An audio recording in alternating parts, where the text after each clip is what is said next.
Hello दोस्तों। तो start हो गया है कक्षा 10 की क्लास। अगर आपने एडमिशन ले लिया है 2026-27 की तैयारी कर रहे हैं तो ये वीडियो आपके लिए। और इसमें हम पढ़ाएंगे आपको रासायनिक अभिक्रिया एवं समीकरण, यानी कि चैप्टर पहला आपका वन शॉट पढ़ाएंगे, मतलब पूरे चैप्टर को एक ही क्लास में आपका कवर करवा देंगे। तो आप लोग हमारे साथ बने रहिए, पूरा एनसीईआरटी क्वेश्चन करवाएंगे और इसके बाद जैसे ही चैप्टर समाप्त होगा इसका अभ्यास प्रश्न, जितने भी किताब में अभ्यास प्रश्न है सारे प्रश्न को सॉल्व करवा देंगे। तो वीडियो पे बने रहिएगा, दोस्तों के पास शेयर कर दीजिए। अब चलिए क्लास को बिना देरी के शुरू करते हैं। तो एकदम आपको एनसीईआरटी पढ़ाया जाएगा, 100% आपको समझ में यहाँ पर आने वाला है। तो ये पहला चैप्टर है रासायनिक अभिक्रियाएं एवं समीकरण, चैप्टर 1। ठीक है, तो इसमें हम सबसे पहले सीखेंगे कि रासायनिक समीकरण लिखते कहते हैं। तो कुछ बच्चों को रासायनिक समीकरण ही नहीं लिखने आता है तो वो आगे कैसे पढ़ सकते हैं। ठीक है, तो सबसे पहले हम आपको रासायनिक समीकरण लिखना सिखाएंगे। ठीक है, और इसका परिभाषा भी बताएंगे। तो जैसे मैंने उदाहरण ले लिया यहाँ पर, ठीक है, हमने यहाँ पर क्या ले लिया, मैग्नीशियम Mg, इसको बोलते हैं दोस्तों मैग्नीशियम Mg। तो आप लोग 30 तक याद कर लीजिएगा। मैग्नीशियम प्लस यहाँ पर हमने लिखा ऑक्सीजन। मैग्नीशियम और ऑक्सीजन, जब हम मैग्नीशियम और ऑक्सीजन को आपस में मिलाते हैं तो हमारा बनता है मैग्नीशियम ऑक्साइड बन जाता है। क्या बन जाता है? मैग्नीशियम ऑक्साइड बनता है। तो इस प्रकार से एक तीर लगाया जाता है और यहाँ पर हमारा पदार्थ जो बनता है MgO, मैग्नीशियम ऑक्साइड बनता है। क्या बनता है दोस्तों? Magnesium oxide. अब देखिए समीकरण होता क्या है आपको बताते हैं। ठीक है, तो यहाँ पर आपने जो भी लिखा है इसको, ये जो पूरा आपने लिखा है इसी को बोला जाता है दोस्तों समीकरण। क्या बोला जाता है? समीकरण। इसी को क्या बोला जाता है? समीकरण बोला जाता है। क्लियर है?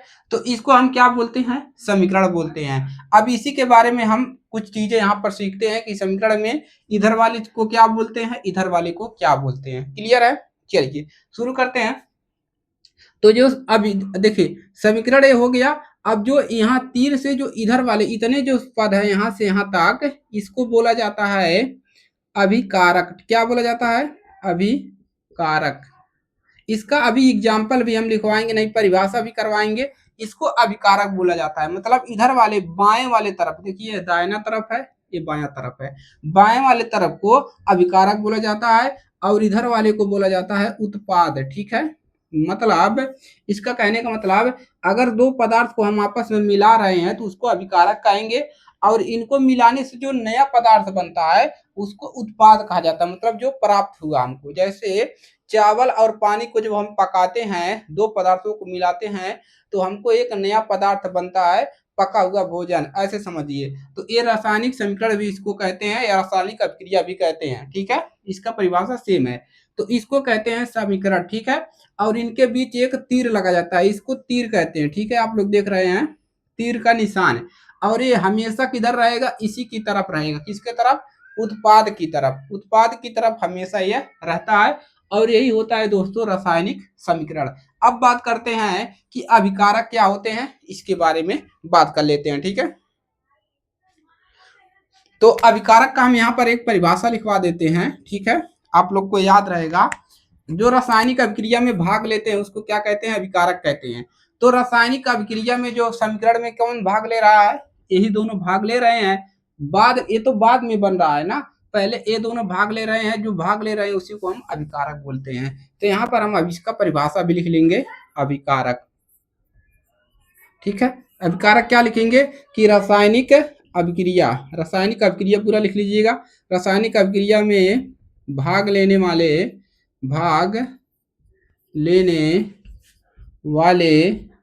पदार्थ भाग लेने वाले पदार्थ को क्या कहते हैं? अभिकारक। अभिकारक कहलाते हैं। अभिकारक कहलाते हैं। तो ये हो गया इसका एग्जाम्पल कि रासायनिक अभिक्रिया में जो भाग ले रहे हैं उसी को हम क्या बोलते हैं? अभिकारक बोलते हैं। ठीक है, ये क्लियर हो गया। तो अभिकारक हमने आपको यहाँ पर समझा दिया है कि ये पूरे क्या है, यही जो है समीकरण में अभिक्रिया में भाग ले रहे हैं तो इसी को क्या कहेंगे? अभिकारक पर आएंगे। ठीक है, चलिए अब उत्पाद क्या होते हैं उसको भी बताते हैं। अब यहाँ पर बात आता है, तो ये पॉइंट हो गया आपका अगला पॉइंट है आपका उत्पाद। उत्पाद भी मैंने आपको समझा दिया है कि उत्पाद क्या होते हैं। ठीक है, चलिए आगे बढ़े। तो उत्पाद क्या होते हैं, तो जो रासायनिक अभिक्रिया से हमको प्राप्त हो रहा है उसी को क्या कहेंगे, उत्पाद कहेंगे। ठीक है, चलिए ऐसे पदार्थ जो रासायनिक अभिक्रिया के संपूर्ण होने पर प्राप्त होते हैं, तो लिख लीजिए यहाँ पर क्या लिखेंगे, ऐसे पदार्थ, ऐसे पदार्थ जो रासायनिक अभिक्रिया, पूरा लिखिएगा, रासायनिक अभिक्रिया से संपूर्ण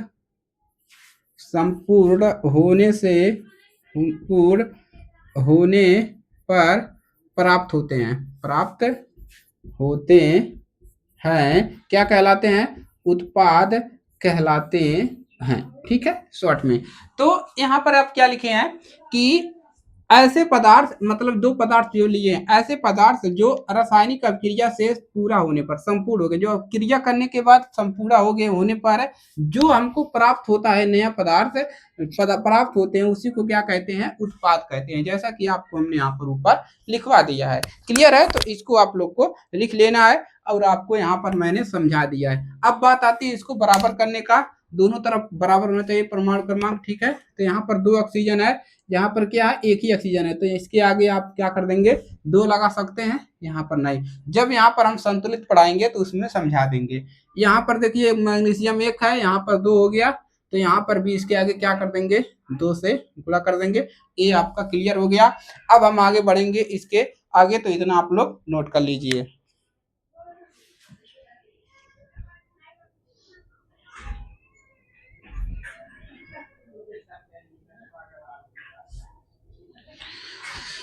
आगे बढ़े, चलिए तो आगे बढ़ते हैं। तो इसके बाद हमको पढ़ना है संतुलित रासायनिक समीकरण। ठीक है, तो इसको हेडिंग डालेंगे, तो अभी भी स्पेस है, चलिए यहाँ पर स्पेस है, पढ़ लेते हैं। तो अगला हमको क्या पढ़ना है, संतुलित रासायनिक समीकरण। क्या पढ़ना है, संतुलित रासायनिक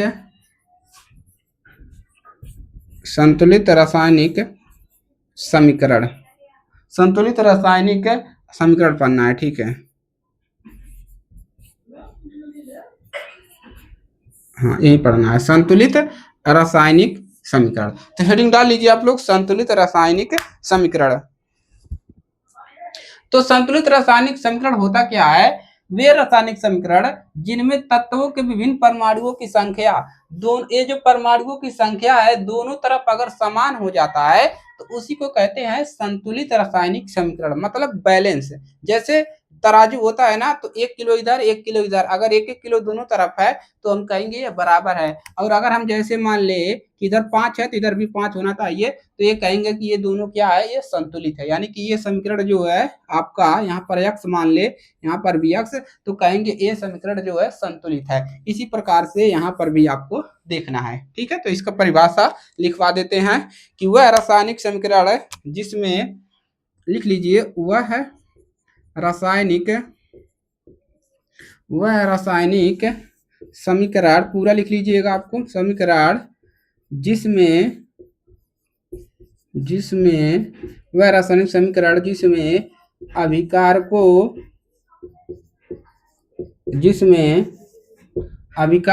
रासायनिक समीकरण जिसमें अभिकारकों के विभिन्न तत्वों के परमाणु, अभिकारकों के विभिन्न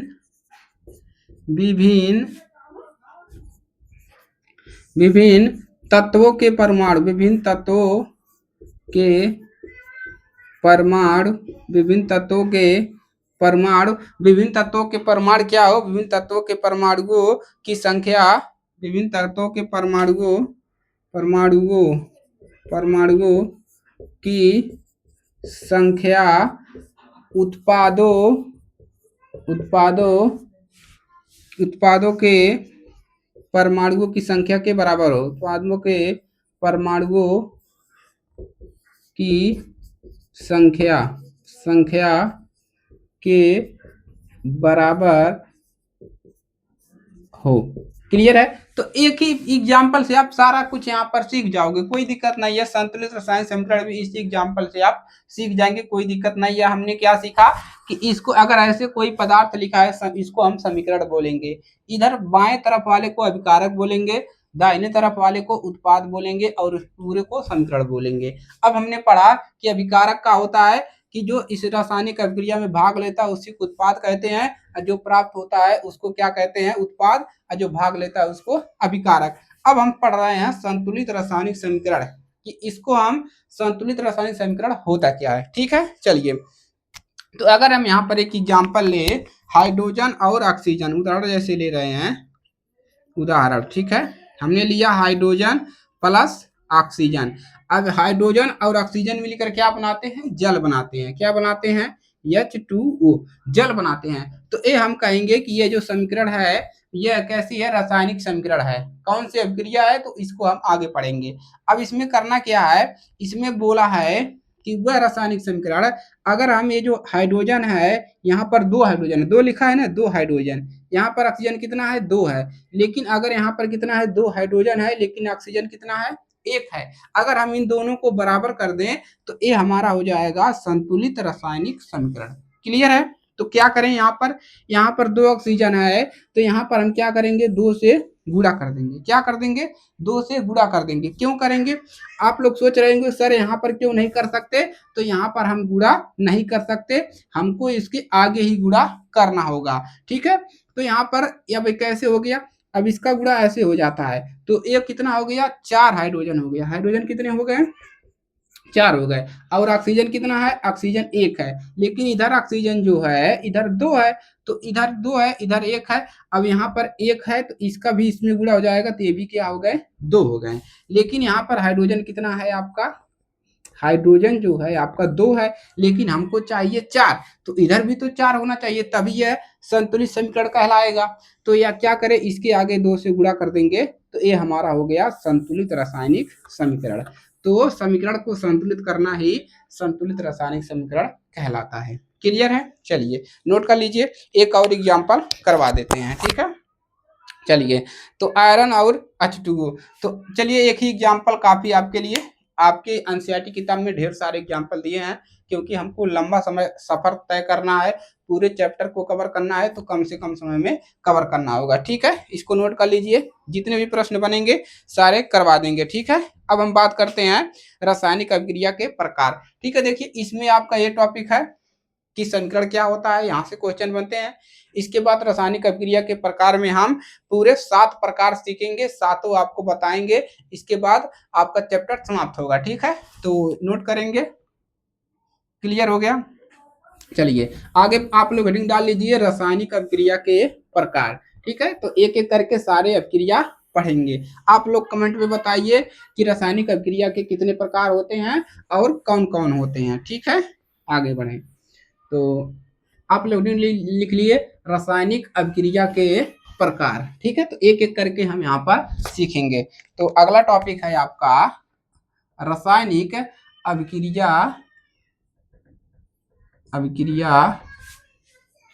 के प्रकार। रासायनिक अभिक्रिया के प्रकार, रासायनिक अभिक्रिया के प्रकार। ठीक है, रासायनिक अभिक्रिया के प्रकार, तो इसमें आपको सीखेंगे। थ्रेडिंग डालिए, देख रहे हैं आपको पूरे अच्छे से दिख रहा है कि नहीं दिख रहा है। ठीक है, चलिए अच्छे से दिख रहा है, कोई दिक्कत नहीं है यहाँ पर। ठीक है, थोड़ा ब्लर कर रहा होगा तो लाइट की प्रॉब्लम है, तो आप लोग सपोर्ट करेंगे तो लाइट की सुविधा हो जाएगी। ठीक है, तो आप लोग सपोर्ट किया करिए और वीडियो को शेयर कर दीजिए। अब देखिए यहाँ पर सबसे पहला हम पढ़ेंगे, यहाँ पर पहला पढ़ेंगे संयोजन अभिक्रिया। हेडिंग डाल लीजिए आप लोग। पहला आपका क्या पढ़ना है, संयोजन अभिक्रिया। संयोजन अभिक्रिया, संयोजन अभिक्रिया। ठीक है, तो संयोजन अभिक्रिया होता क्या है, तो संयोजन अभिक्रिया हम यहाँ पर पढ़ने वाले हैं। ठीक है, तो संयोजन अभिक्रिया क्या होता है, देखिए संयोजन अभिक्रिया वह होता है कि 2 या 2 से अधिक पदार्थ, मतलब 2 पदार्थ हो या उससे अधिक पदार्थ हो, सारे मिलकर अगर केवल एक ही पदार्थ बना रहे हैं, मतलब एक ही उत्पाद बना रहे हैं, तो उसी को हम क्या बोलेंगे, संयोजन अभिक्रिया बोलेंगे। ठीक है, तो यहाँ से क्लियर है। तो चलिए परिभाषा लिखें। चलिए, तो यहाँ पर इस अभिक्रिया में दो या दो से अधिक अभिकारक मिलकर, इसका परिभाषा लिख लीजिए। इसका परिभाषा लिखेंगे, इस अभिक्रिया में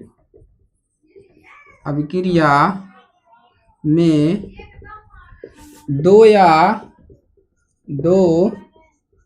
दो से अधिक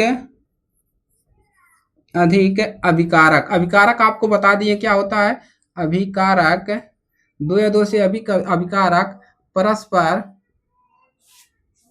परस्पर क्रिया करके या अभिक्रिया करके, क्रिया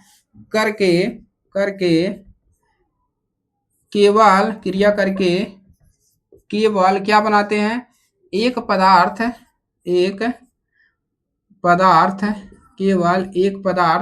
क्या करते हैं, केवल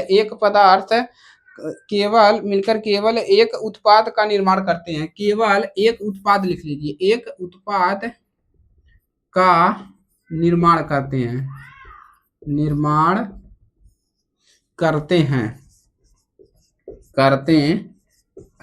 ठीक है, केवल एक ही पदार्थ का निर्माण करते हैं, ए हो गया। ऐसे अभिक्रिया को संयोजन अभिक्रिया कहते हैं। तो इस अभिक्रिया को क्या कहते हैं, संयोजन अभिक्रिया। अब बात करते हैं एग्जाम्पल की, तो उदाहरण की बात करेंगे। ठीक है, उदाहरण, तो उदाहरण में आपको क्या देखना है, चलिए आइए देखते हैं। तो संयोजन अभिक्रिया आपने सीखा।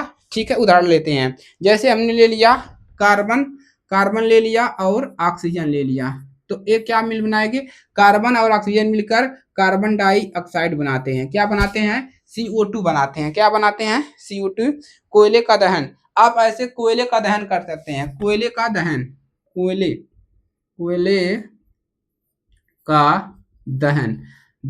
कोयले का दहन करते हो तो भी एक ही पदार्थ मिलेगा। ठीक है, तो कार्बन हो गया, उसको ऑक्सीजन की उपस्थिति में अगर हम उसको क्या कर रहे हैं, मिला रहे हैं, क्रिया करा रहे हैं, जला रहे हैं, तो हमको कार्बन डाइऑक्साइड प्राप्त होगा। तो देखिए एक उत्पाद बना, एक इसको क्या बोला जाता है, उत्पाद है। ठीक है, कितने उत्पाद बने, एक उत्पाद, मतलब एक ही उत्पाद बनेगा, तो उसको हम क्या बोलेंगे, संयोजन अभिक्रिया। और आप लोग खटाक से पहचान जाइएगा कि यह संयोजन अभिक्रिया है, क्योंकि इसमें एक ही उत्पाद बन रहा है। ठीक है, इधर चाहे दो पदार्थ रहे, तीन पदार्थ रहे, चार रहे, यहाँ पर एक ही पदार्थ मिलेगा। तो ये हो गया इसका एग्जाम्पल, इसको नोट कर लीजिए। ठीक है, जैसे हो गया जल का निर्माण, आप इसको भी लिख सकते हैं, H2 plus O2, H2 plus O2 मिलकर क्या बनाते हैं, H2 प्लस O2 मिलकर बनाते हैं H2O, जल बनाते हैं। ये भी क्या है, संयोजन अभिक्रिया है। तो यहाँ पर बैलेंस कर लेंगे इसको इस प्रकार से। ठीक है, तो एक किस प्रकार की अभिक्रिया है, ये भी आपका संयोजन अभिक्रिया है। तो दो एग्जाम्पल यहाँ से आप लोग नोट कर लीजिए। ठीक है, ये है आपका संयोजन अभिक्रिया। क्लियर है। चलिए, और सारे यहाँ पर एग्जाम्पल है, लेकिन हम इतना ही यहाँ पर सीखेंगे। तो दो उत्पाद को अगर हम मिला रहे हैं, क्रिया करा रहे हैं, अभिक्रिया करा रहे हैं, तो केवल एक पदार्थ बनता है, तो उसको हम कहेंगे संयोजन अभिक्रिया। अब बात करते हैं वियोजन अभिक्रिया। दूसरा आप लोग डालिए यहाँ पर, वियोजन अभिक्रिया पहला हो गया, दूसरा लिखेंगे वियोजन अभिक्रिया। वियोजन अभिक्रिया होता क्या है, तो वियोजन अभिक्रिया यहाँ से हम सीखेंगे। ठीक है, तो देखिए इसमें वियोजन अभिक्रिया में क्या होगा, जो अभिकारक होगा यहाँ पर, इसमें जो अभिकारक होगा केवल एक अभिकारक होगा, और उसको वह टूट कर कई सारों में बिखर जाएगा। उसको जला देंगे, क्रिया करा देंगे, एक अभिकारक होगा, वो कई सारे पदार्थों में टूट जाएगा, तो उसको कहेंगे वियोजन अभिक्रिया। एकदम सिंपल है, आपको दिमाग में बैठा लेना है। वह अभिक्रिया यहाँ पर लिख लीजिए, वह अभिक्रिया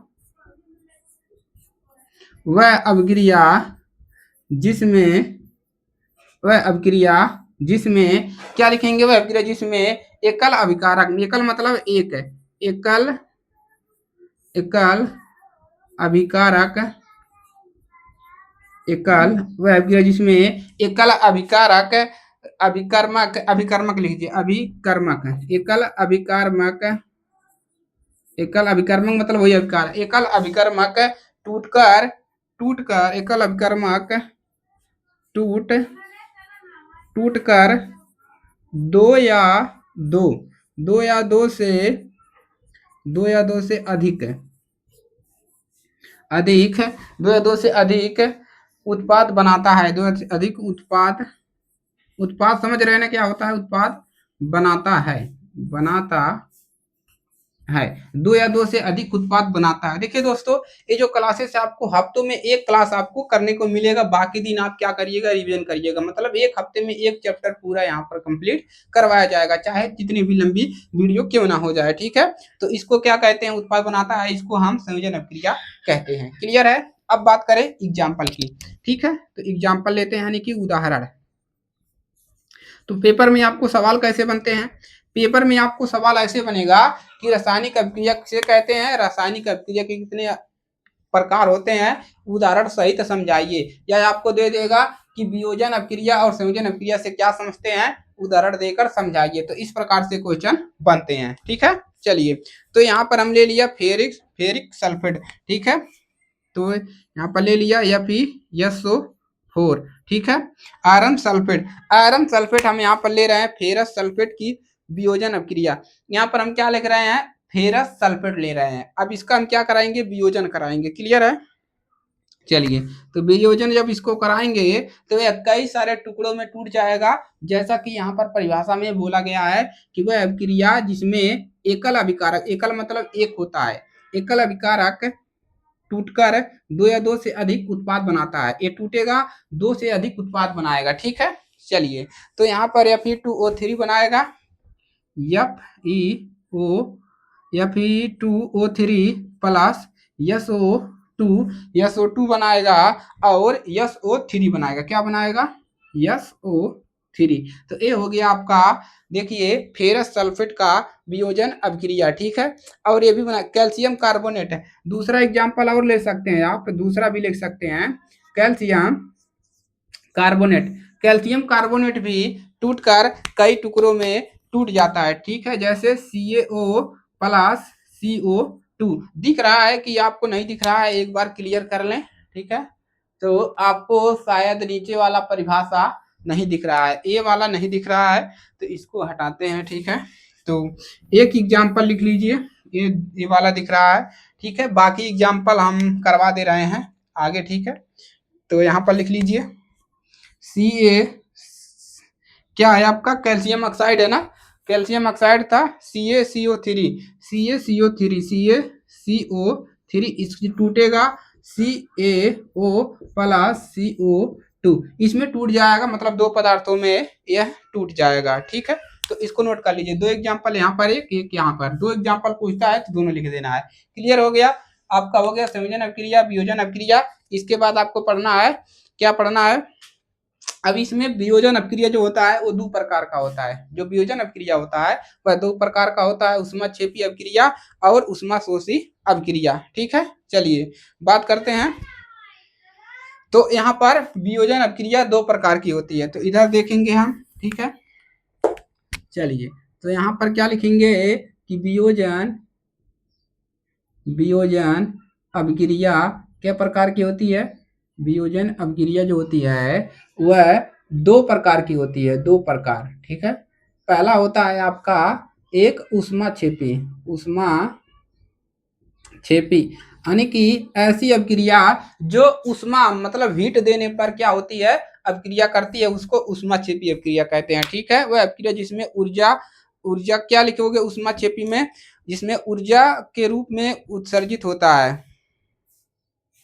ऊष्मा जो होता है वह अभिक्रिया जो होता है जिसमें ऊर्जा ऊष्मा के रूप में उत्सर्जित होता है, उसको हम ऊष्माक्षेपी अभिक्रिया कहते हैं। ठीक है, वह अभिक्रिया लिख लीजिए, यहाँ पर परिभाषा लिख लीजिए, वह अभिक्रिया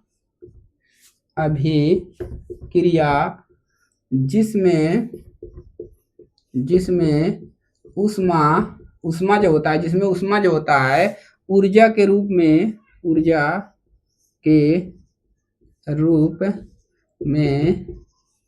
अवशोषित होता है। तो इसको लिख लीजिए परिभाषा ऊष्माक्षेपी का अभिक्रिया, जिसमें रूप में उत्सर्जित होता है। अवशोषित नहीं लिखिए, उत्सर्जित लिखिए। उत्सर्जित हो रहा है, निकलेगा ना उत्सर्जित, उत्सर्जित, ठीक है, उत्सर्जित होता है, ठीक है। तो इसको क्या कहते हैं, ऊष्माक्षेपी अभिक्रिया बोला जाता है, ठीक है। तो एक सा एग्जाम्पल करवा दे, CH4 प्लस O2। तो यहाँ पर लिख लीजिए CH4 प्लस ऑक्सीजन, इसको जब हम क्या कराएंगे, ऊष्मा देंगे तो क्या होगा, ठीक है। जब इसमें हम ऊष्मा देंगे, माने दोनों को मिलाकर गर्म करेंगे, तो हमको क्या मिलेगा, CO2 प्लस H2O, क्या मिलेगा, CO2 कार्बन डाइऑक्साइड प्लस हमको क्या मिलेगा, जल मिलेगा, ठीक है। तो ये हो गया आपका ऊष्मा शोषी अभिक्रिया। क्या हो गया, ऊष्मा छेपी अभिक्रिया, ऊष्मा छेपी। तो बैलेंस कर लीजिए, यहाँ पर 2 हाइड्रोजन है, यहाँ पर 4, तो यहाँ पर कर लीजिए, तो 2 ऑक्सीजन 2, यहाँ पर भी हम 2 कर लेंगे, तो हमारा यह बैलेंस हो गया, ठीक है। तो इसको नोट कर लीजिए, ठीक है। चलिए अब यहाँ पर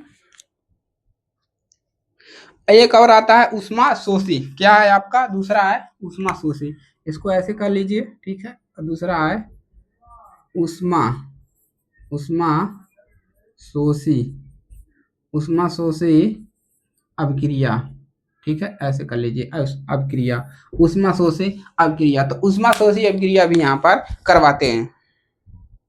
जिन अभिक्रिया में, यहाँ पर लिख लीजिए, जिन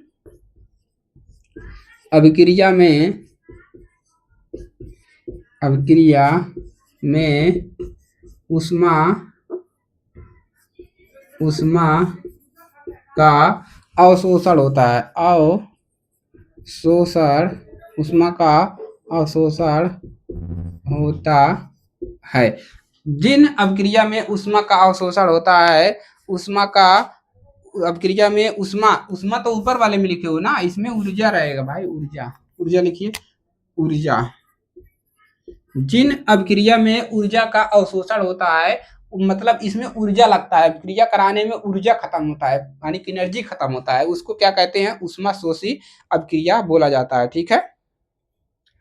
तो उदाहरण में लिखिए, जैसे H2 प्लस I2, यहाँ पर लिख लीजिए H2, उदाहरण लिख लीजिए, उदाहरण H2 प्लस I2, और इसमें ऊर्जा, ठीक है, ऊर्जा।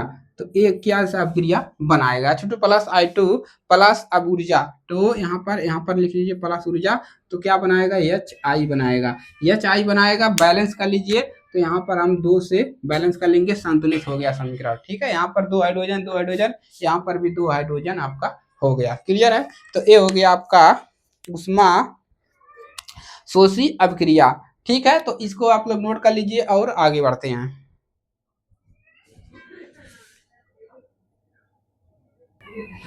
आगे बढ़े, अब देखिए आगे बढ़ते हैं, ठीक है। चलिए तो अगला प्रकार पढ़ते हैं, आगे बढ़ते हैं। इसके बाद पढ़ना है आपको विस्थापन अभिक्रिया, ठीक है, सारे मिटा दें। चलिए तो 2 हमने पढ़ लिया, संयोजन वियोजन। अब अगला पढ़ना है आपको विस्थापन अभिक्रिया। धैर्य बनाए रखें, ठीक है, कोई समस्या नहीं होगा, पानी वगैरह पी लीजिए, लेकर बैठिए अपने साथ, ताकि हम क्लास जो है लंबा करने वाले हैं, ठीक है।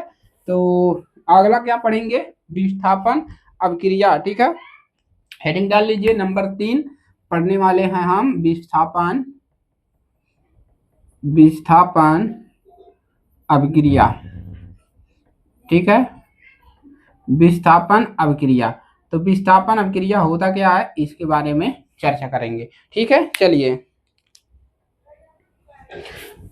ऐसा अभिक्रिया जो किसी यौगिक के, मतलब अदला बदली करने वाला अभिक्रिया होता है यह, ठीक है, उसका दूसरे का स्थान अपने ले लेता है, ठीक है। जैसे अगर आप कहीं पर गए हैं, तो आपको सीट नहीं मिल रहा है बैठने के लिए, तो क्या करते हैं, उसको दूसरे में शिफ्ट कर देते हैं, और आप वहां पर आकर बैठ जाते हैं कि मुझे बस में जो है खिड़की के पास बैठना है। अगर कोई बंदा बीच में बैठा है, तो उसको कहते हैं भैया आप बीच में चले जाइए, मुझको खिड़की के पास रहने दीजिए, क्योंकि मुझे उल्टी आती है। तो ऐसा भी हो सकता है, तो मतलब जगह को बदल दिया जाए, तो उसको कहते हैं विस्थापन अभिक्रिया, क्लियर है। तो चलिए परिभाषा लिखते हैं और इसका एग्जाम्पल करते हैं। तो लिखिए, ऐसी अभिक्रिया जिसमें किसी यौगिक के, तो लिख लेंगे परिभाषा में लिखते चलेंगे, ऐसी अभिक्रिया जिसमें किसी यौगिक, इसमें किसी यौगिक के अणुओं की, लिख लीजिए परिभाषा गलत नहीं होना चाहिए, किसी यौगिक के अणु के किसी एक यौगिक के अणु अणु के अणु के किसी अणु के किसी एक किसी एक परमाणु अथवा किसी एक परमाणु अथवा समूह के स्थान, परमाणु अथवा समूह के स्थान, अथवा समूह के स्थान पर कोई दूसरा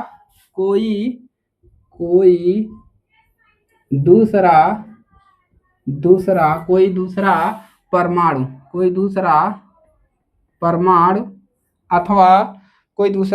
अथवा समूह आ जाता है, कोई दूसरा परमाणु एवं क्या आता है, समूह आ जाता है, उसको क्या कहते हैं, विस्थापन अभिक्रिया कहते हैं। अब करते हैं एग्जाम्पल, यहीं से आपको पूरा क्लियर होगा। जैसे एग्जाम्पल करेंगे तो आपका पूरा डाउट क्लियर हो जाएगा। ठीक है, उदाहरण करेंगे। चलिए तो आगे बढ़े, अब उदाहरण करते हैं। तो यहाँ पर हमने ले लिया iron plus calcium sulphate CuSO4।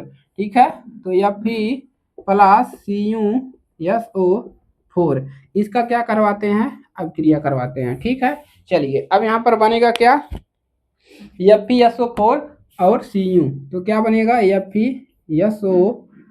FeSO4 और प्लस Cu। अब देखिए कौन कहाँ पर गया है, कौन कहाँ पर गया है। ठीक है, आइए देखते हैं इसमें। तो यह क्या किया, जो एक जाग आपका, ठीक है, यानी कि कॉपर था, वो क्या किया, ये आयरन के साथ यहाँ पर जाके साझेदारी कर किया, गलत आप सोच रहे हैं।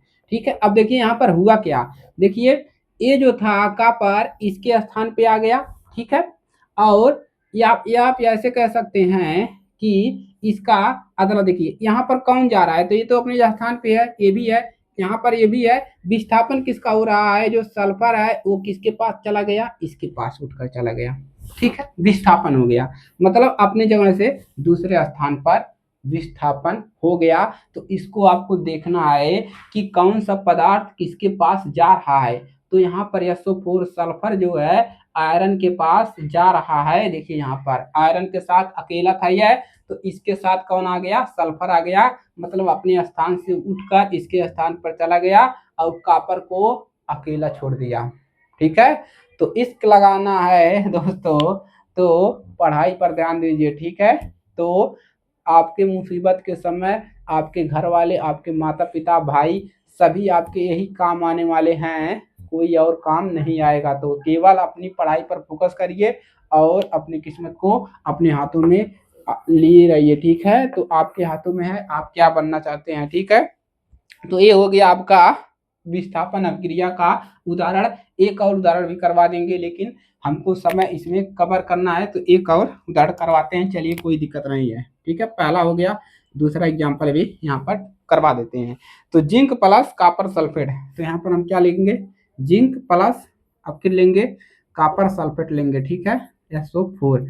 अब यह क्या बनाएगा, जिंक सल्फेट बना देगा। ठीक है, क्या बनाएगा, जिंक सल्फेट बनाएगा और किसको छोड़ देगा, कॉपर को अकेला छोड़ देगा। कॉपर को अकेला छोड़ देगा, जो सल्फेट है वो क्या करेगा, किसके साथ चला जाएगा, जिंक के साथ जाकर अपना घर बसा लेगा और आपको छोड़ देगा। ठीक है, ऐसा ही होता है आपके लाइफ में। अगर आप चिड़ियों के पीछे जाएंगे तो चिड़िया एक न एक दिन उड़ ही जाती है। ठीक है, तो देखिए ये आपका विस्थापन अभिक्रिया क्लियर हो गया ना। चलिए अब अगला एग्जाम्पल आने के आगे जब प्रकार पढ़ते हैं, प्रकार नंबर कितना है, 3 हो गया। अब आप अगला पढ़िए 4, प्रकार नंबर 4। तो 4 में क्या पढ़ेंगे, चलिए देखते हैं, द्विविस्थापन अभिक्रिया। तो जो ये इसको समझ लिया है वो इसको भी समझ लेगा। द्विविस्थापन, ठीक है, द्विविस्थापन अभिक्रिया समझ रहे हो, अभिक्रिया। तो द्विविस्थापन अभिक्रिया, एक बार दूसरे बंदे के पास दूसरे के दूसरे छोड़िए उसको, इसको यहाँ पर पढ़ते हैं, ठीक है। तो दो विस्थापन अभिक्रिया मतलब दोनों भाग जाएंगे, इधर चला जाएगा उधर चला जाएगा, एकदम अपड़ा मछली मच जाएगा, सब में घबराहट हो जाएगी। चलिए ठीक है, तो यहाँ पर दो विस्थापन अभिक्रिया क्या है, आदान प्रदान हो जाए, ठीक है। तो वे अभिक्रियाएं जिनमें अभिकारकों के बीच, लिख लीजिए परिभाषा, वे अभिक्रियाएं जिनमें जिनमें जिनमें जिनमें पदार्थों का अदला बदली या आदान प्रदान हो जाए। क्या बोलते हैं जी उसको, पदार्थों के अभिकारकों के बीच आयनों का, पदार्थों का आदान प्रदान होता है, पदार्थों का क्या बोलते हैं, आदान या प्रदान, ठीक है, प्रदान, आदान प्रदान होता है, आदान प्रदान होता है, क्या कहलाता है, अभिकारकों का यहाँ पर लिख लीजिए अभिक्रियाएं जिसमें अभिकारकों का, यहाँ अभिकारक पदार्थ में लिखिए, अभिकारकों लिखिए, क्योंकि अभिकारक का ही होगा, अभिकारकों का आदान प्रदान होता है, क्या कहलाता है, द्विविस्थापन अभिक्रिया कहलाता है, ठीक है, लिख लीजिएगा शॉर्ट फॉर्म में।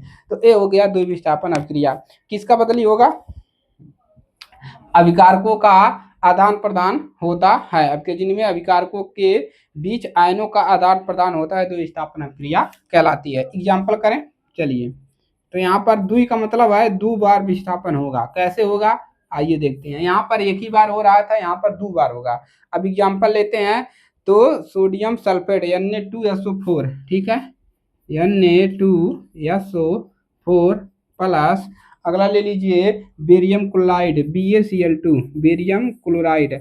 अब देखिए हो क्या रहा है, अब यहाँ से खेल हुआ, अब इनमें धबड़ा मचड़ी होने लगा। जैसे दोनों का रिएक्शन करवा दीजिए, सोडियम सल्फेट और बेरियम क्लोराइड का, अब इन दोनों में लड़ाई होने लगा, मैं इसके साथ जाऊंगा मैं इसके साथ जाऊंगा, इस तरह से होने लगा झगड़ा। तो जब दो लोग आपस में झगड़ा करने लगे तो समझ जाना कि ये द्विविस्थापन है, दो बार विस्थापन हो रहा है। यहाँ पर प्यार से हो गया कि मैं इसके साथ जाऊंगा, यहाँ पर झगड़ा करेंगे, ठीक है, कैसे करेंगे आइए देखते हैं। तो ये देखिए ये क्या करेगा, ये इसके पास चला जाएगा, ठीक है भैया तुम इसके साथ घर बसा लो, और ये इसके साथ घर बसा लेता है, कोई दिक्कत नहीं है, ठीक है। क्या करेगा, आयनों का अदला बदली, ठीक है।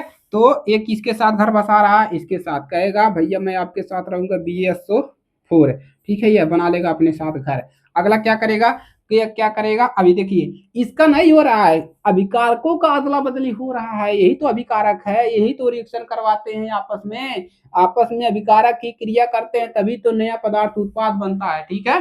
तो अब एक सोडियम क्या करेगा, इस क्लोरीन के साथ बना लेगा, तो क्या करेगा NaCl2, यहाँ पर ये अपने साथ घर बना लिया, दोनों क्या कर लिए, अलग अलग अपना घर बना लिए, लेकिन यहाँ पर सोडियम दो है, यहाँ पर एक ही है, तो यहाँ पर भी हम क्या कर देंगे, दो यहाँ पर लगा देंगे, ठीक है, क्या करेंगे, दो लगा देंगे, बैलेंस हो जाएगा, ठीक है। NaCl यहाँ पर नहीं मत लगाइए, नमक बन रहा है ना, NaCl नमक बनाएगा, ठीक है, बेरियम सल्फेट और नमक बनाएगा। तो ये हो गया दोस्तों द्विविस्थापन अभिक्रिया। कैसा लगा, एकदम मजेदार है ना, दोनों इधर, एक इधर ये जा रहा है तो एक इधर जा रहा है तो एक इधर आ रहा है, ठीक है, तो बदला कर रहा है, देखिए इसी में से जा रहा है, ये यहाँ पर आ रहा है और ये यहाँ पर जा रहा है, तो अभिकारक का अदला बदली हो गया दो बार, तो समझ जाना कि यह द्विविस्थापन अभिक्रिया है। और यही प्रश्न बोर्ड पेपर में पूछता है कि बताइए, मतलब पहचानने के लिए देता है इसको, ठीक है, कौन सी अभिक्रिया है पहचानने के लिए देता है। तो ये 4 नंबर हो गए, अगला नंबर पढ़ते हैं, ठीक है, विस्थापन हो गया। अब पढ़ते हैं उपचयन अभिक्रिया, ठीक है, अगला 5वां प्रकार हो गया। आगे बढ़े, आइए आगे बढ़ते हैं, नंबर 5 डाल लीजिए। अब आ गया उपचयन अभिक्रिया, उपचयन भैया आ गए, चलिए शुरू करते हैं, ठीक है, उपचयन अभिक्रिया। तो ये जो लोग नहीं लिखे हैं वो लोग अपना एग्जाम्पल लिख लीजिए, ठीक है। अब यहाँ पर बात करते हैं हम उपचयन अभिक्रिया क्या होता है, नंबर 5 रासायनिक अभिक्रिया का नंबर 5 उपचयन अभिक्रिया, उपचयन अभिक्रिया, ठीक है। चलिए, उपचयन अपक्रिया क्या होता है, अपचयन अपक्रिया भी इसमें बताएंगे, आप लोग धैर्य बनाए रखें। तो उपचयन अपक्रिया क्या होता है, तो उपचयन अपक्रिया वही होता है, ऐसी अपक्रिया जिसमें ऑक्सीजन की क्या हो, वृद्धि हो जाए, तो हम कहेंगे कि उसका उपचयन हो गया। क्लियर है, तो यही परिभाषा है, आप लोगों ने पढ़ा होगा। तो ऐसी अपक्रिया जिसमें, लिख लीजिए परिभाषा लिखिए, ऐसी अभिक्रियाएं, ऐसी क्या दुखी है, ऐसी अभिक्रियाएं, ऐसी अभिक्रियाएं, ऐसी अभिक्रियाएं जिसमें, जिसमें क्या हो भाई, जिसमें ऑक्सीजन की क्या हो जाए, वृद्धि हो जाए। ऑक्सीजन, ऑक्सीजन ऐसे ही लिखाएगा ना, ऑक्सीजन की वृद्धि कैसे लिखाएगा दोस्तों, वृद्धि हो, वृद्धि हो, तथा उल्टा भी लिख लीजिए, हाइड्रोजन, हाइड्रोजन, हाइड्रोजन, हाइड्रोजन दिख रहा है ना, हाइड्रोजन का क्या हो, ह्रास हो, ऐसे लिखते हैं कान कैसे, ह्रास हो, ठीक है, ह्रास हो मतलब हाइड्रोजन का त्याग हो, त्याग लिख लीजिए, छोड़िए इसको, त्याग हो, ठीक है, क्या कहलाता है, उपचयन कहलाता है, उपचयन अभिक्रिया कहलाता है, ठीक है। तो त्याग, त्याग दे दिया, हाइड्रोजन क्या कर दिया, जाओ भाई ले जाओ, वृद्धि कर लो ऑक्सीजन का, मैं त्याग दे रहा हूँ अपना, ठीक है, त्याग देना अच्छी बात है, ठीक है, लेकिन आप लोग उसके लिए त्याग मत दीजिए जो आपको छोड़कर चला जाए, ठीक है। तो अपने किस्मत के लिए त्याग दीजिए, अपने पढ़ाई के लिए त्याग दीजिए।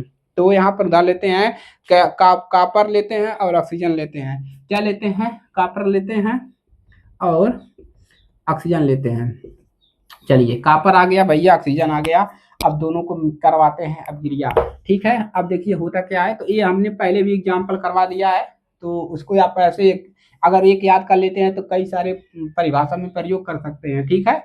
चलिए, तो कापर हो गया और ऑक्सीजन की वृद्धि हुआ था ना, तो अब ऑक्सीजन की वृद्धि कहाँ पर हो रहा है, CuO, देखिए वृद्धि किसमें हुआ, इसमें देखिए, कापर अकेला था ना, इसमें क्या हुआ, ऑक्सीजन की वृद्धि हुआ कि नहीं हुआ, हुआ कि नहीं हुआ, हुआ ना, ऑक्सीजन की वृद्धि हो गया, और यहाँ पर ऑक्सीजन की वृद्धि हो गया। आप कहोगे हाइड्रोजन का तो त्याग नहीं हुआ, अरे भाई इसमें हाइड्रोजन है ही नहीं, तो कहाँ से त्याग होगा, तो ये हो गया आपका, क्या हो गया आपका, उपचयन अपक्रिया। उपचयन कैसे हुआ, देखिए इसमें क्या बढ़ा, इसमें बढ़ा ना ऑक्सीजन, तो हुआ ना, तो बैलेंस कर लीजिए, तो यहाँ पर 2 लगा दोगे, 2 कापर हो गया, तो इधर ये 2 लिख रहा है, बैलेंस संतुलित करना आपको सिखाएंगे कैसे करना है, ठीक है, पिछले क्लास वालों को भी सिखाए थे, नंबर बनता है यहाँ से।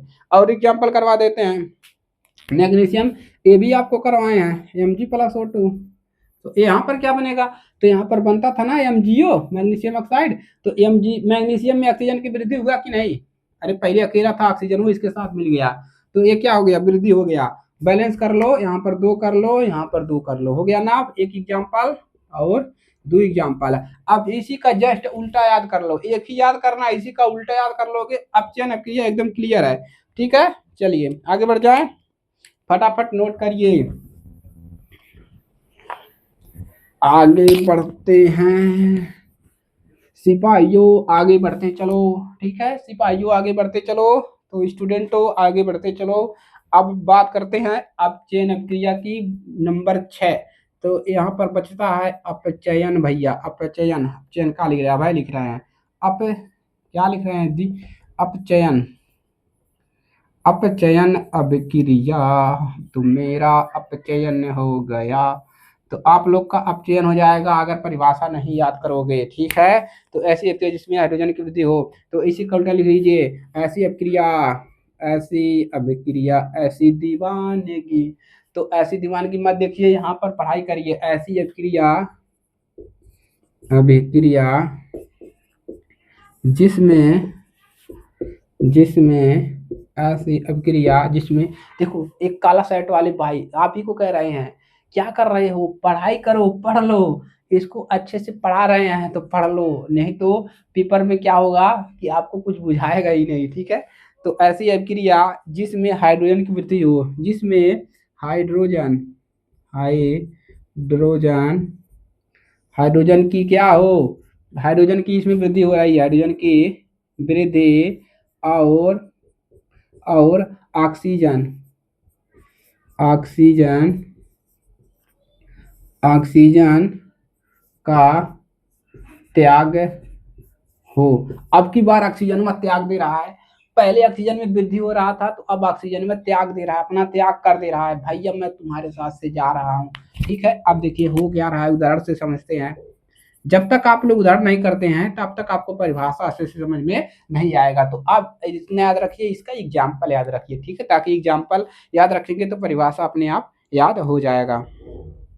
तो किसको ले, हाँ चलिए अब लेते हैं। तो यहाँ पर लेते हैं कॉपर ऑक्साइड प्लस H2O।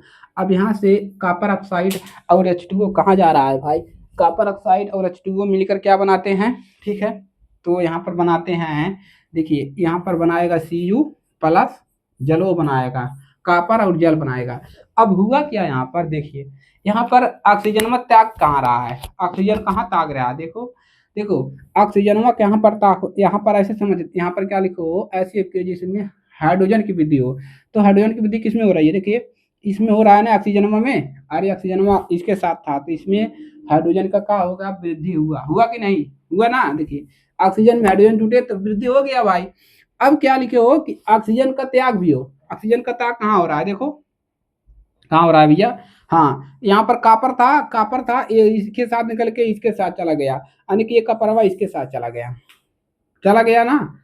तो वही बात है, ठीक है। ऑक्सीजन में क्या हो गया, इसका अपना त्याग दे दिया, यहाँ से कॉपर से अपना विदाई ले लिया, विदाई समारोह में चला गया, ठीक है, विदाई ले लिया, इसके साथ चला गया, घर बना लिया, ठीक है। तो ये हो गया आपका अपचयन अभिक्रिया। उपचयन में क्या हो रहा था, एक को याद रखना है, उपचयन में ऑक्सीजनों का वृद्धि हो जाएगा और अपचयन में क्या हो जाएगा, ऑक्सीजन का त्याग देगा, अपना त्याग बलिदान दे देगा, ठीक है। तो ये हो गया आपका उपचयन अभिक्रिया। क्लियर है, और कोई बचा है, हाँ एक बचा है रेडॉक्स अभिक्रिया। इसके बाद 2 टॉपिक और है, उसके बाद चैप्टर को समाप्त करते हैं, ठीक है। तो हम नजदीक में है चैप्टर के, तो अगला लिखिए नंबर 7 रेडॉक्स अभिक्रिया। रेडॉक्स अभिक्रिया एकदम सिंपल है, अगर ई आपको समझ में आया है ना तो वो समझ में आ जाएगा, ठीक है। इसी एग्जांपल वैसे करवा देंगे। देखिए रेडॉक्स अभिक्रिया होता क्या है, ये पूछता है बहुत ज्यादा। तो 7 नंबर पे क्या है आपका भैया, रेडॉक्स अभिक्रिया। रेडॉक्स अभिक्रिया भैया याद कर लीजिए, ठीक है, ताकि पेपर में कोई दिक्कत ना हो। हमारा चिल्लाते चिल्लाते गलबा सूख गया, ठीक है, आप लोग पढ़ भी नहीं रहे हैं। तो रेडॉक्स अभिक्रिया क्या होता है, तो देखो रेडॉक्स अभिक्रिया वही होता है जिसमें अपचयन भी हो और उपचयन भी हो, उसी को रेडॉक्स अब कहते हैं। मतलब दोनों हो, अपचयन हो, ऑक्सीजन की वृद्धि हो और ऑक्सीजन का त्याग भी दे, एक ही अभिक्रिया रासायनिक समीकरण में, तो उसी को रेडॉक्स कहते हैं, ठीक है। तो जिन रासायनिक अभिक्रिया में लिखिए क्या लिख रहे हैं, जिन रासायनिक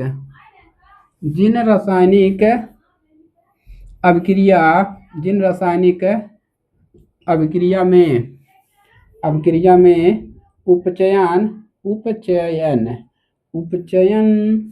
तथा अपचयन क्या हो भैया, उपचयन तथा अपचयन अभिक्रियाएं साथ साथ होती है। उपचयन तथा अपचयन अभिक्रियाएं क्या होती हैं, साथ साथ भैया साथ साथ होगा, साथ साथ होती हैं, उसको क्या कहते हैं, साथ साथ होती है, उसको रेडॉक्स अभिक्रिया कहते हैं। लिख लो भैया रेडॉक्स अभिक्रिया कहते हैं। क्लियर है, एग्जाम्पल करा दें, एग्जाम्पल उठाकर यहीं पर लगा दीजिए, ठीक है, हो जाएगा। तो एक तीर से दुई निशाना, इसी को कहते हैं भैया एक तीर से दुई निशाना। और यहाँ पर एक तीर से हमने 3 निशाना 4 निशाना लगाया, ठीक है। चलिए अब कौन सा उदाहरण करवाएं, ये करवा देते हैं ना, यही करवाते हैं भाई। उदाहरण तो आपको यही लिखना है, ठीक है, ताकि आपको पेपर में कोई समस्या ना हो, ठीक है। अब इसी को उदाहरण लेंगे भैया, ठीक है। तो क्या लेंगे, यहाँ पर CuO लेंगे प्लस हाइड्रोजन लेंगे और क्या लेंगे भैया, और कॉपर बनेगा और क्या बनेगा, जल बनेगा। अब यहीं से दोनों समझा देते हैं कैसे क्या हो रहा है, ठीक है। आइए अब देखिए यहाँ पर पहले नंबर क्या हो रहा है, हाँ तो यहाँ पर देखिए पहला नंबर क्या हो रहा है, पहला यहाँ पर क्या हो रहा है, कोई बता दे हमें। एक लाल शर्ट वाले भैया आप बताओ, अब बताओ कि यहाँ पर क्या हो रहा है, कॉपर के साथ क्या हो रहा है। देखिए यहाँ पर क्या हो रहा है कि ये अपना त्याग दे रहा है। क्या कर रहा है, अपना त्याग दे रहा है। अरे त्याग नहीं दे रहा है, कॉपर जो था ऑक्सीजन था, इसके दो भाई थे, एक भैया त्याग दे दिया अपना, एक क्या किया, विदाई कर दिया इसका। कॉपर क्या कर दिया, ऑक्सीजन की विदाई कर दिया, जाओ अगली क्लास में तुम 10 पास हो चुके 11 में जाओ, 12 पास चुके ग्रेजुएशन करो। तो क्या किया, कॉपर क्या किया, इसका त्याग दे दिया। तो त्याग कौन, ऑक्सीजन का त्याग कब होता है, जब अपचयन होता है। क्या होता है, अपचयन। हो गया अपचयन।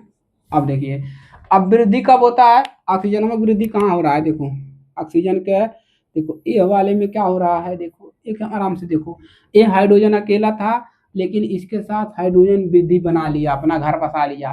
तो यहाँ पर क्या हो गया दोस्तों, उपचयन हो गया। क्या हुआ, अरे उपचयन हुआ कि नहीं, उपचयन। पावर भी कट हो गया, टॉपिक भी खत्म हो गया। इसमें दो टॉपिक बचे हैं, तो दोनों टॉपिक आपको करवा देंगे। पावर चली गई है, देखते हैं आती है कि नहीं आती है। पावर चली गई है, लेकिन दो टॉपिक कवर करवा देते हैं, इसी में कवर करवा देते हैं। पहला है संक्षारण और विकृत गंधिता, हो गया ये। अब अगला लिख लीजिए आप लोग, संक्षारण, थोड़ा धीरे दिख रहा है, संक्षारण, संक्षारण, संक्षारण। संक्षारण क्या होता है, संक्षारण वो होता है जैसे आप लोहा हो गया ना, लोहा लोहा लोहा, उसको नमी में अगर संपर्क में रखते हो तो उस पर जंग लगने लगता है, जंग लगता है ना, उसी को कहते हैं संक्षारण। और ये भर भर के पूछता है, ठीक है। तो लिख लीजिए, जब कोई वस्तु अपने आसपास, क्या लिखेंगे, जब कोई वस्तु अपने अपने आस पास, जब कोई वस्तु अपने आस पास नमी नमी आम्ल आर्द्रता आर्द्रता आर्द्रता के संपर्क में आती है तो क्या हो जाती है, संक्षारित संक्षारित हो जाती है, संक्षारित हो जाती है, जिसे जिसे हम क्या कहते हैं, जिसे संक्षारण, जिसे संक्षारण क्या कहते हैं, संक्षारण कहते हैं। मतलब अगर कोई लोहा हो गया और नमी के संपर्क में आता है तो वह जंग लगने लगता है, उसी को संक्षारण कहा जाता है। एग्जाम्पल में लिख लीजिए, ठीक है। तो चांदी के ऊपर लोहे पर जंग लगना, उदाहरण में क्या लिखेंगे, उदाहरण लिख लीजिए, लोहे पर जंग लगना। और लिख लीजिए, चांदी पर क्या पड़ता है, चांदी पर काली परत, काली रहता है कि हरी, लोहे पर चांदी के ऊपर चांदी पर काली परत जमना।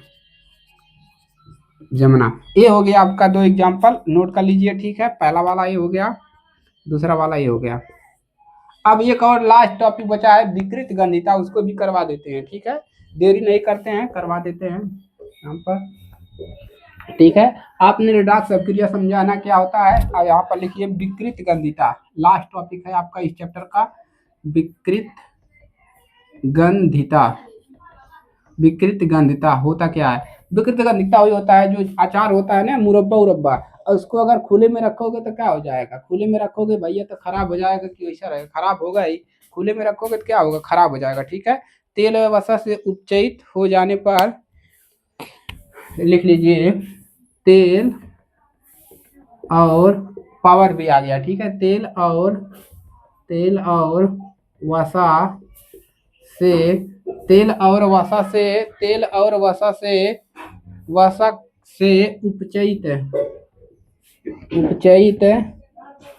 हो जाने पर, उपचयित मतलब क्या होता है, जैसे मुरब्बा हो गया, उपचयित कब होता है, जब ऑक्सीजन की वृद्धि होती है, मतलब ऑक्सीजन के संपर्क में जैसे ही आएगा तो वह उपचयित हो जाएगा, क्या, तेल व वसा के उपचयित हो जाने पर ए विकृत गंधित हो जाते हैं। अगला लिख लीजिए, ए विकृत गंधित विकृत गंधित हो जाते हैं। मतलब जैसे इस संपर्क में यहाँ पर लिखा है कि तेल और वसा, मतलब तेल से जो बना है सामान और वसा से बना है, अगर वह ऑक्सीजन के संपर्क में आता है तो वह क्या हो जाएगा, विकृत विकृत गंधित हो जाते हैं। ठीक है, अगला लिखिए, विकृत गंधित हो जाते हैं।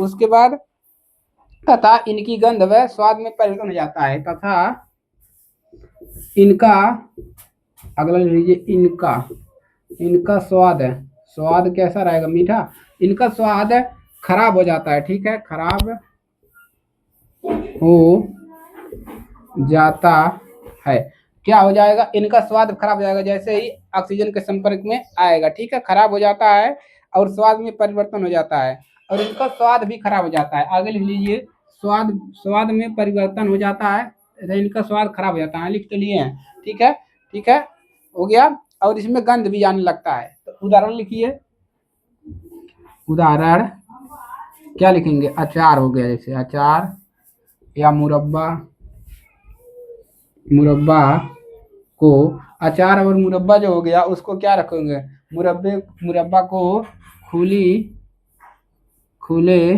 खुली में, या लिखिए खुले में रखने पर खराब हो जाना। ठीक है, खराब हो जाना। ठीक है, तो जैसे ही खुले में रख दो कुछ समय के लिए तो भी खराब हो जाएगा, तो उसको बंद करके रखिए। ठीक है, खराब हो जाना, तो यही है, अचार हो गया, मुरब्बा हो गया, इसको अगर आप शीशे में बंद करके नहीं रखोगे तो खराब हो जाएगा बहुत जल्दी ऑक्सीजन से उपचयित होने पर। ठीक है, ऑक्सीजन से जैसे ही क्रिया करेगा, जो तेल वाले सामान होते हैं, जैसे ही ऑक्सीजन से क्रिया करेगा तो वह खराब हो जाता है। इसीलिए जो मिठाइयाँ होते हैं, आप लोग देखे होंगे हलवाई के दुकान पे, उसको शीशे में पैक करके रखा जाता है। ठीक है, तो ये है चैप्टर नंबर पहला, रासायनिक अभिक्रिया एवं समीकरण के पूरा आपका वन शॉट वीडियो पूरे अच्छे से आपको समझाया है। और इसके बाद इसमें जितने भी प्रश्न है, जैसे बैलेंस करने वाला, तो बैलेंस करने वाला आपको सारे प्रश्न करवा देंगे अगली क्लास में। अब आपको दूसरे चैप्टर नंबर 2 का अगले सप्ताह में आपको क्लासेस मिलेगा, चैप्टर नंबर दूसरे का। ठीक है, तो दोस्तों के पास शेयर कर दीजिएगा। गणित की क्लासेस भी आपको जल्द स्टार्ट होगा, वो भी वन शॉट में। ठीक है, तो इसको शेयर कर दीजिएगा दोस्तों के पास। चैनल पर नए हैं, सब्सक्राइब कर लीजिएगा। ठीक है, मिलेंगे हम इसके अगले टॉपिक के साथ। नहीं, अभी तो इसमें प्रश्नावली करवाना है। ठीक है, जो भी प्रश्न बनते हैं इसमें आने वाले संभावित होते हैं उसको कराएंगे, इसके बाद दूसरा चैप्टर स्टार्ट करेंगे। तो आप लोग पेज को फॉलो कर लीजिएगा, यूट्यूब पर देख रहे हैं तो चैनल को सब्सक्राइब कर लीजिएगा। ठीक है, चलिए मिलते हैं अगली क्लास में। जय हिंद, वंदे मातरम।